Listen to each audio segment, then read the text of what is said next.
S, இன்றைக்கி நம்ம வீட்டில் பூரி பண்ணுறோம். ஸோ பூரிக்கான கிழங்கு இது தான். அதுக்கு பண்ணுறதுக்காக கிழங்கை வேக வச்சு அதை தோல் நீக்கி வச்சுக்கணும். தோலை உரிச்சிட்டு கொஞ்சம் ஆறின பிறகு அப்புறம் பெல்லாரி 2 பெல்லாரி வெட்டி வச்சுருக்கிறேன். அதாவது உருளைக்கிழங்கு மொத்தம் 4 உருளைக்கிழங்கு வச்சுருக்கிறேன்.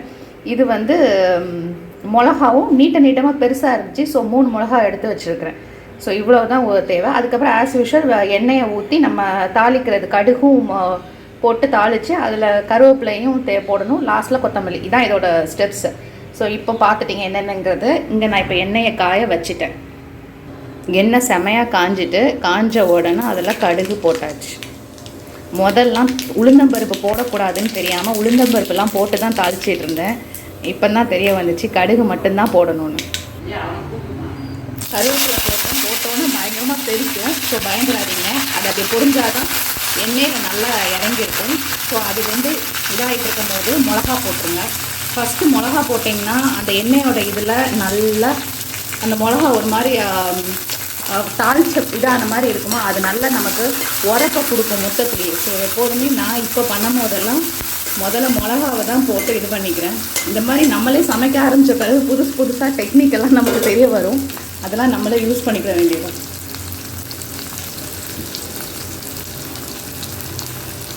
கொஞ்சம் அப்படி பச்சை மிளகா வந்து நல்லா அந்த எண்ணெயில் லைட்டாக அப்படி பொரிஞ்ச மாதிரி கொஞ்சம் பச்சையாக இருக்கிறது கொஞ்சம் மாறும். இந்த சவுண்டு வந்து கொஞ்சம் குறைஞ்ச மாதிரி இருக்கும். ஸோ நெக்ஸ்ட் அதில் பெல்லாரியே போட்டாச்சு. நான் நல்லா 2 பெல்லாரி வச்சுருக்கிறேன். அதை போட்டுருவேன். ரொம்ப ப்ரௌனாக ஆகதண்டியும் நம்ம அதை போட்டு வதக்க வேண்டாம். ஓரளவு நார்மலாக அந்த பச்சையாக இருக்கிற மாதிரி இல்லாமல் அது வதங்கிடுச்சு அப்படின்னு உங்களுக்கு பார்க்கும் போதே ஒரு ஐடியா கிடைக்கும். ஃபஸ்ட் டைம் குக்கிங்னாலும் சரி எப்போனாலும்.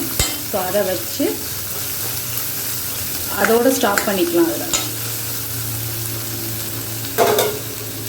இது கொஞ்சம் நான் வெந்தோடனே அதில் லைட்டாக நம்ம உப்பு போடுவோம், மஞ்சள் பொடியும் லைட்டாக போடுவோம். அப்போனா அந்த பெல்லாரிலையும் கலர் வந்து லைட்டாக மஞ்சள் கலராக இருக்கும். சும்மா கொஞ்சோண்டு அப்படி மஞ்சள் தூள் தான் இப்போ இதை போடுறேன். போட்டால் அப்படி பண்ணும்போது நீங்களே பார்க்கும்போது தெரியும். கொஞ்சம் அப்படி அந்த கலர் வந்து வெள்ளை பெல்லாரியாக இருந்தது கொஞ்சம் கலர் மாறிடும். அது வெந்துட்டு இருக்கும் போது ஸோ இப்போ இந்த வெங்காயத்தை கொஞ்சம் சீக்கிரம் வதக்கணுன்னா எப்போதுமே லைட்டாக உப்பு போட்டுட்டா சீக்கிரம் வதக்கும்னு சொல்லுவாங்க. ஸோ நானும் அதை அப்படியே ஃபாலோ பண்ணுவேன் எப்போதுமே. அதனால் கொஞ்சம் உப்பு போட்டாச்சு. ஸோ இப்போ கொஞ்சம் நாள் வெங்காயம் வதங்கிட்டு இன்னும் வதங்கினா பிரியாணி தூள் மாதிரி ஆகிடும். ஸோ இந்த வெங்காயம் இவ்வளோ வதங்கினா அப்போமே உருளைக்கிழங்க போட்டுடலாம். நான் தோல் நீக்கிட்டு அதை வந்து கொஞ்சம் சைஸஸ் வெட்டி வச்சுருக்கிறேன் இந்த சைஸில். ஸோ அதை போடுறேன்.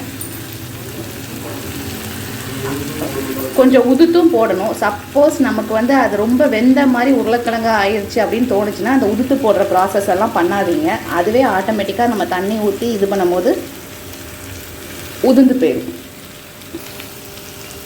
இப்போ அதில் கொஞ்சம் தண்ணி ஊற்றுறேன்.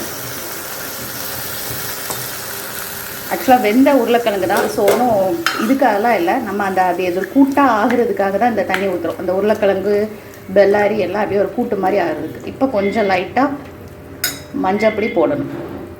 அந்த ஹோட்டல் ஸ்டைல் இருக்கிறதுனா கொஞ்சோண்டு இந்த கடலை மாவு நான் எடுத்துருக்கேன். 1 ஸ்பூன் இருக்கும். அதனால் அந்த 1 ஸ்பூன் இதில் கொஞ்சம் தண்ணி ஊற்றி அந்த கட்டி இல்லாமல் நல்லா கலக்கிக்கிட்டு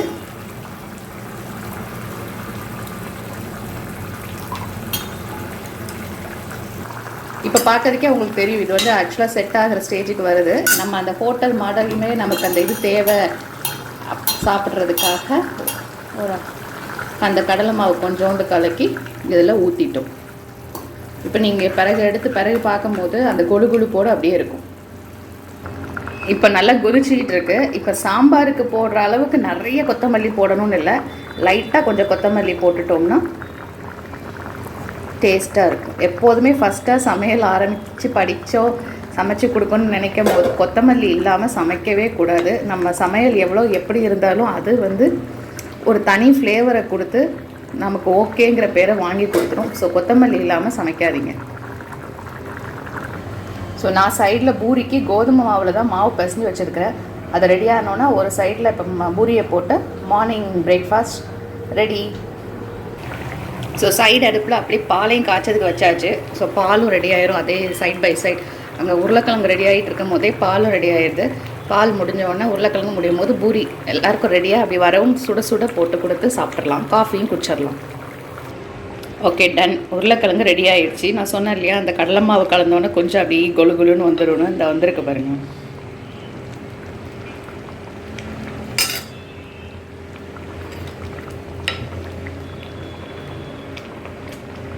ஸோ உருளைக்கிழங்குமே அது ஏற்கனவே வெந்திருந்துச்சு. அது போக இதுலேயும் நம்ம தண்ணிலாம் ஊற்றி வெந்தனால அப்படி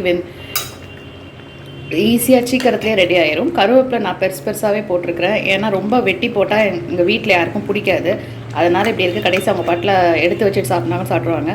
இல்லாட்டி நீங்கள் குட்டியாக வெட்டி போட்டாலும் நல்லாயிருக்கும். பிடிச்சிருந்தா அப்படி பண்ணுங்கள். ஸோ பூரி மாவு பிசைஞ்சு வச்சுருக்கிறேன். ஸோ இது வந்து வீட்டில் எப்போதுமே அம்மா சொல்கிறது. ஸோ அதை அப்படியே ஃபாலோ பண்ணுவோம். முதல்ல ஒரு பிள்ளையார் பிடிச்சி வச்சிடணும் இந்த மாவில். ஸ்வீட் பண்ணுறதா இருந்தாலும் சரி, இட்லி, இந்த பூரி சப்பாத்தி எல்லாத்துக்கும் இப்படி பிடிச்சி வச்சுட்டு இதுக்கப்புறம் மாவை குட்டி குட்டி உருண்டைகளாக எடுத்து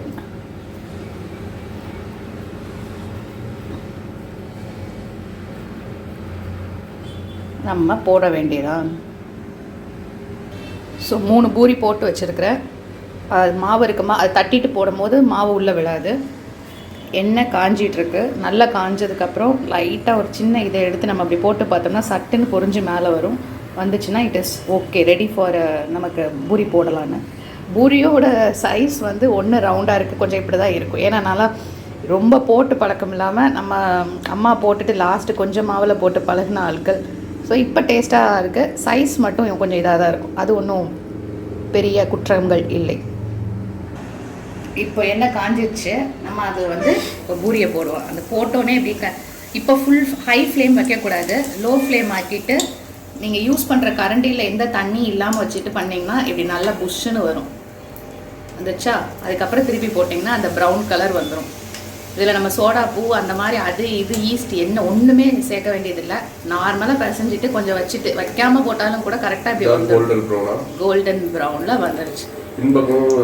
பின்பக்கம்லாம் ஒரு தடவை போட்டுலாம் இப்படி போடணும். இதுக்கு மேலே திருப்பி போடுறதுக்கு அது தோசை இல்லை. இப்படிதான்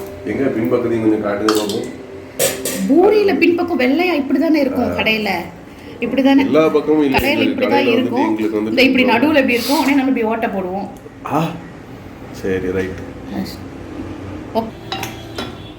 இப்போ ரெடி ஆயிடுச்சு. பூரி கிழங்கு வச்சாச்சு. சாப்பிட பரிமாறிட வேண்டியதான். எல்லாரும் வாங்க. ஒரு காபி கட் மாதிரி இருக்கும். நமக்கு அதெல்லாம் வீட்ல சாப்பிடுறோம். சரி, okay. Happy cooking. Thank you for watching. Bye bye.